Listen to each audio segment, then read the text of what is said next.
Problem based on words में एक और तरीके का क्वेश्चन आपसे पूछा जाता है जिसे हम शब्दकूट कहते हैं। किस तरीके का क्वेश्चन होगा इसमें? देखो, जैसे क्वेश्चन नंबर फर्स्ट की लैंग्वेज पढ़ो।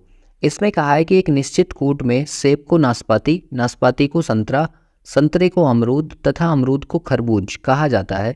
तो इस भाषा में निम्न में से कौन सा एक खट्टा फल है? ये इस तरह से आपको एक तरीके की कोडिंग दी है, यहाँ पर इसको वर्ड कोडिंग कहा जाएगा। और आपसे पूछा जाएगा कि बताइए जो खट्टा फल है वो कौन सा होगा। तो आपको ये पता है कि खट्टा फल संतरा होता है, ठीक है। अब आपको ये सोचना है कि संतरा किसको कहा गया है। तो इसमें ये कहा गया है कि सेब को नाशपाती कहा गया है, मतलब वास्तव में जो है वो सेब है और उसका नाम हमने क्या रखा है? नाशपाती। ऐसे ही नाशपाती को संतरा कहा गया है, तो वास्तव में वो नाशपाती है और उसका नाम हमने संतरा रखा है। और संतरे को क्या कह रहे हैं? वो अमरूद। तो इसका मतलब रियल में क्या है? वो संतरा, और उसको हम अमरूद कह रहे हैं। तो इसका जो आंसर हो जाएगा वो अमरूद हो जाएगा। मतलब आपको ये चेक करना होता है कि वो रियल में क्या चीज़ है, और रियल में संतरा है और संतरे को हम अमरूद कह रहे हैं, तो इसलिए हमारा आंसर अमरूद हो जाएगा। एक और क्वेश्चन से इसको समझिए। क्वेश्चन नंबर 2 में कहा गया है कि यदि नीले का अर्थ हरा और हरे का अर्थ सफ़ेद और सफ़ेद का अर्थ पीला और पीले का अर्थ काला है, तो काले का अर्थ लाल दिया हुआ है और लाल का अर्थ भूरा है, तो दूध का रंग कैसा होगा? तो आप ये जानते हो कि दूध का रंग जो होता है वो सफ़ेद होता है, ठीक है। अब इस सफ़ेद से आपको कोडिंग निकालनी है। तो देखो यहाँ पर पहले ये देखो कि एक्चुअल में क्या चीज़ है। नीले का अर्थ है हरा, तो वास्तव में हरा जो है वो रियल कलर है, और हरे का अर्थ है सफ़ेद, तो इसका मतलब वास्तव में वो सफ़ेद कलर है और उसका नाम हमने हरा रखा है। और सफ़ेद का अर्थ है पीला, तो वास्तव में पीला कलर है। तो इस टाइप के क्वेश्चन में जब कभी आपको ऐसी लैंग्वेज दिखे ना कि अर्थ है, तो अर्थ है के केस में ना आपको ये देखना है कि जो शब्द हमारा लिखा हुआ है, जैसे ये सफ़ेद है, तो सफ़ेद के ठीक पीछे जो वैल्यू लिखी हुई है या जो शब्द लिखा हुआ है वो हमारा आंसर होगा। तो यहाँ पर देखो, इस वाले पार्ट में हमें यहाँ से देखने पे मिल रहा है कि सफ़ेद के ठीक पीछे क्या लिखा है? हरा। तो इसलिए इस क्वेश्चन का जो आंसर होगा वो हरा हो जाएगा। इसके बाद देखिए क्वेश्चन नंबर 4 को। तो इसमें कहा गया है कि यदि वर्षा को जल कहते हैं, जल को वायु कहते हैं, वायु को बादल कहते हैं और बादल को आकाश कहते हैं, और आकाश को कहते हैं समुद्र और समुद्र को कहते हैं सड़क, तो हवाई जहाज कहाँ उड़ते हैं? अब देखो यहाँ पर जो लैंग्वेज लिखी है उसमें आपको कौन सा वाला आंसर देना होगा। कह रहे हैं वर्षा को हम कह रहे हैं जल, तो इसका मतलब वो रियल में वर्षा है। अच्छा, जल को हम कह रहे हैं वायु, तो वो रियल में क्या है? जल है। और वायु को हम कह रहे हैं बादल, तो वो रियल में क्या है? वायु। अब आपको पता है कि हवाई जहाज जो उड़ते हैं वो वायु में उड़ते हैं, और वायु को हमने क्या कहा? बादल। तो इसका जो आंसर होगा वो बादल हो जाएगा। इस तरह से आप इसका आंसर लगा सकते हो।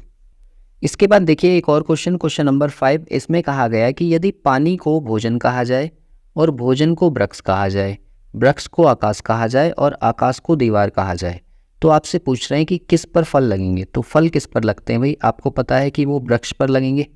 और वृक्ष को हम क्या कह रहे हैं? यहाँ पर लिखा है कि वृक्ष को हम आकाश कह रहे हैं, तो इसका मतलब आकाश जो होगा वो हमारा आंसर होगा कि फल जो लगेंगे वो आकाश पर लगेंगे। इसलिए सी ऑप्शन इसका करेक्ट हो जाएगा। क्वेश्चन नंबर 6 को देखो। इसमें कहा है कि यदि पुलिस का अर्थ है शिक्षक और शिक्षक का अर्थ है राजनीतिज्ञ और राजनीतिक का अर्थ है डॉक्टर, डॉक्टर का अर्थ है वकील और वकील का अर्थ है सर्जन और सर्जन का अर्थ है पुलिस, तो अपराधियों को कौन पकड़ेगा? अब देखो यहाँ पर फिर से कौन सी भाषा है? का अर्थ है ना। और इसके केस में मैंने क्या बताया था आपको कि जो रियल में लिखा हुआ है उसके ठीक पहले वाला जो है वो हमारा आंसर होगा। तो इसमें देखो अपराधियों को कौन पकड़ता है? तो आप कहेंगे पुलिस पकड़ती है, ठीक है। अब इसका मतलब पुलिस के ठीक पीछे जो लिखा है वो हमारा आंसर होगा। तो यहाँ पर कहाँ लिखा है पुलिस? इसमें लिखा हुआ है, ये देखो, सर्जन को पुलिस कहा जाता है, ठीक है। सर्जन का अर्थ है पुलिस, तो इसका मतलब सर्जन जो होगा वो पकड़ेगा अपराधियों को, तो इसका आंसर सी करेक्ट हो जाएगा। इसके बाद देखिए क्वेश्चन नंबर 7 को। तो इसमें कहा है कि किसी कूट भाषा में यदि श्वेत का अर्थ है काला, काले का अर्थ है पीला और पीले का अर्थ है नीला और नीले का अर्थ है लाल और लाल का अर्थ है हरा, तो उस भाषा में रुधिर का रंग कैसा होगा? तो देखो यहाँ पर भी क्या भाषा दे रखी है आपको? का अर्थ है, ठीक है। और इस केस में हमने क्या सीखा कि जो हमें दिया हुआ होता है रियल में उसके ठीक पीछे लिखा हुआ जो होगा वो हमारा आंसर होगा।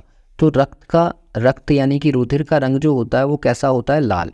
तो आपको ये देखना है कि लाल के ठीक पीछे जो लिखा हुआ कलर है वही हमारा आंसर होगा।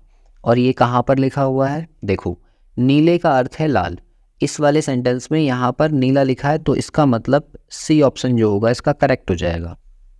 इसके बाद देखिए क्वेश्चन नंबर 8 को, तो इसमें कहा गया है कि किसी निश्चित कूट भाषा में गुलाबी को लकड़ी कहा जाए, लकड़ी को कलम, कलम को रंग और रंग को भूरा कहा जाता है, तो इस भाषा में किसका प्रयोग लिखने के लिए किया जाएगा।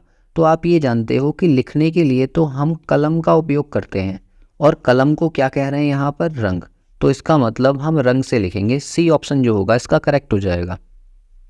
तो इस तरह से आपको यहाँ पर 2 ही बातें याद रखनी है। पहली बात ये, अगर आपको लैंग्वेज मिलती है का अर्थ है, ठीक है, अगर ऐसा कुछ लिखा हुआ है तो आपको जो रियल में बात पता है कि ये रियल में ऐसा होता है, तो इसके ठीक पीछे लिखा हुआ जो होगा ना वो हमारा आंसर होगा।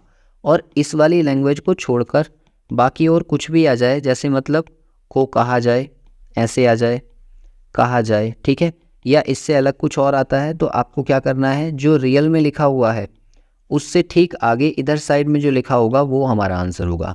और यहाँ पर 2 ही तरीके के क्वेश्चन ये पूछे जाते हैं।